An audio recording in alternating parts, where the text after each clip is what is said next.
I've been teaching English for more than 15 years, and one of the most common questions I get is, how do I become fluent in English?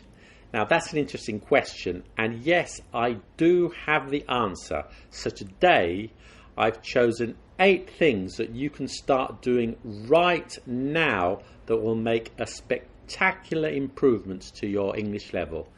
And if you follow these steps, I promise you that you will become fluent. So stay tuned.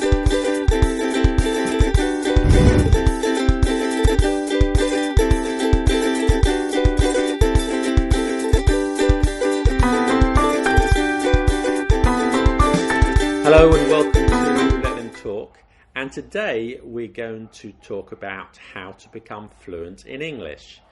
And I'm going to start by saying what you don't need, okay? Firstly, you don't need to be young. I know this from many years of teaching, and I have students in their 50s, in their 60s, and in their 70s who learn very quickly. Now they say that younger people have quicker brains, and that might be true. But older people have experience, and that's important. You know, my great uncle was going to evening classes to learn Italian when he was 90 years old, and he was making progress. Having said that, there was a problem, not with the grammar or the vocabulary, but he was deaf and he couldn't hear the teacher. So, whatever age you are, you can do it. But if you are 90, get yourself a hearing aid. Secondly, I hear many people say, in order to speak English, you need to live in an English-speaking country. This is completely false. I know many people who speak excellent English, but have never even set foot in an English-speaking country. Of course, if you are in England or another English-speaking country, that's useful if you're listening to English all the time. But these days, there are so many resources online. You can still speak English really well in your own country.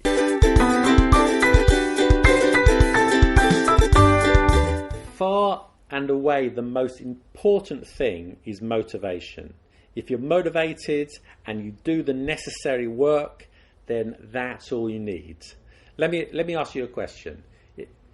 Imagine you live in Bogota, unless you live in Bogota, in which case you don't need to imagine. And you're learning English and you're passionate about English and you spend all your free time learning and studying. Or you go to Toronto, but you're not very motivated, you skip your class, you meet your friends, you take some selfies, you watch TV. Where are you going to learn English quicker? Yes, Bogota, of course. So it doesn't matter where you are in the world. If you're motivated, you will learn. End of story. Okay? And if you're not motivated, you won't learn. So my first tip is find the passion, love English, love learning, and it will become a piece of cake, and you will succeed. Okay? Don't tell me you don't have the time, because if you love doing something, you'll find the time.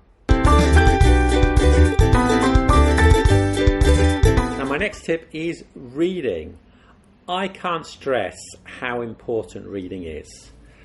You know, when I have a new student in the class, within a few minutes of talking with them, I know if they read a lot in English. It's clear from the vocabulary they use and the expressions they use. So, find a subject that interests you and read.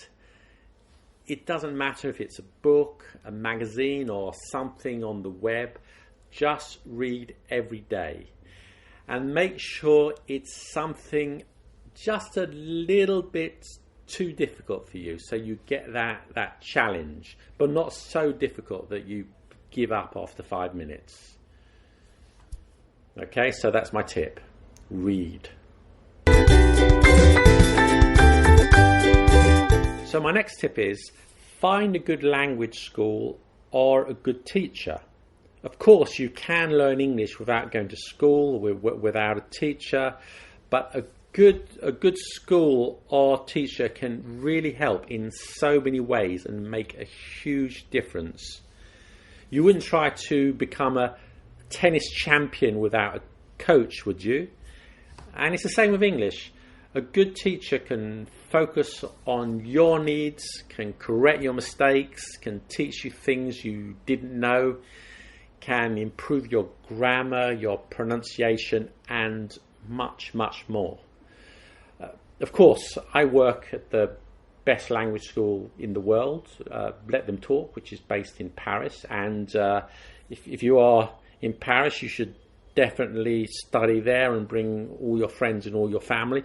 But if you can't, I'm sure that in your town you can find yourself a good teacher, someone who knows the grammar, knows the language, can explain, and that will really make a difference. So my tip is find a good teacher or a good language school.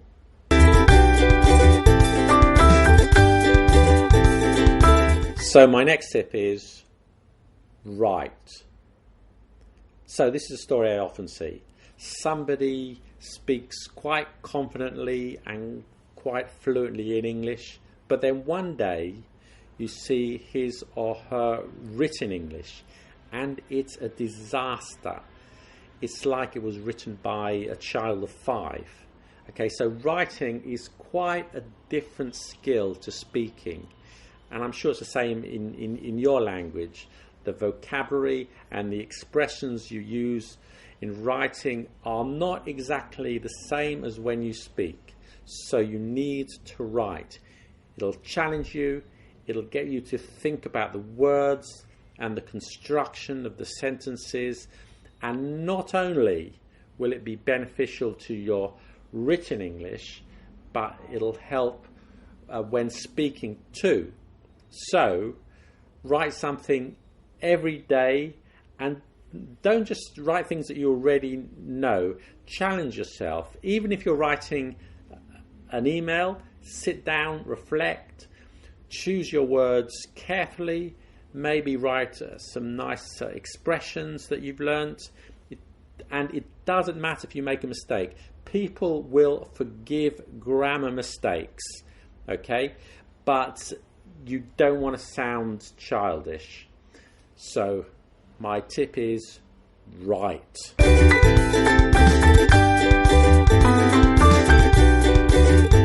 So my next point is listening. This point is quite easy, so I'm not going to talk too much about it, but listen to the radio, watch TV shows in the original language without subtitles or with English subtitles if you must. Listen to something like TED Talks. That's a great resource at TED.com. Whatever. Just one important thing that I mentioned before, listen to stuff that's challenging and a little difficult, and then make a note of the vocabulary you didn't understand, and then listen or watch it again and again and again until you understand everything. Okay, so that's my tip. Listen.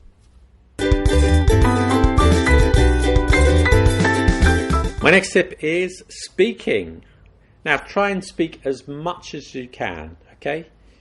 If you've got English-speaking friends, that's good. Or if you can join some English conversation groups in your area, that's fantastic. But even if you can't, then practice with your non-native friends or speak to your mother. And even if there is no one, and you live in a hut in the mountains and there's nobody else around, then speak to the goats, speak to the trees, speak to yourself, As long as you get the brain working and mechanically getting the words out so that it becomes natural and fluent, okay? You can't learn how to drive a car from a book, and you can't speak English without speaking. So speak every day.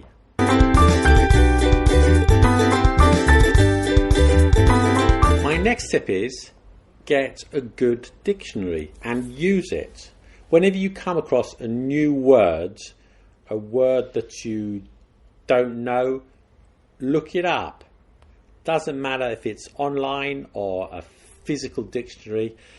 Find out the meaning, find some examples, look up the etymology, and then use it in conversation or in writing. That way you'll remember it, okay? So, and it will boost your vocabulary. So here's a word, discombobulate. There you are, that's a challenge for you. If you don't know what it means, look it up, write an example of it in the comments, or use it with your friends. So have realistic goals. You cannot learn to play a musical instrument or learn advanced computer or become a great tennis player in a few days or a few weeks. And it's the same with learning a language. Any complex task takes time, takes effort, takes hard work. So don't be unrealistic with your goals. Don't look into the future and say, in 6 months I want to be fluent in English. Instead, focus on the now. Every day learn 10 new words, learn a couple of idioms, learn a piece of grammar, read, write, listen and speak. And I promise you that you will make rapid progress. Okay? So there you are. I hope I haven't discombobulated you with so much information, but follow these rules and you will be fluent. Simple, huh?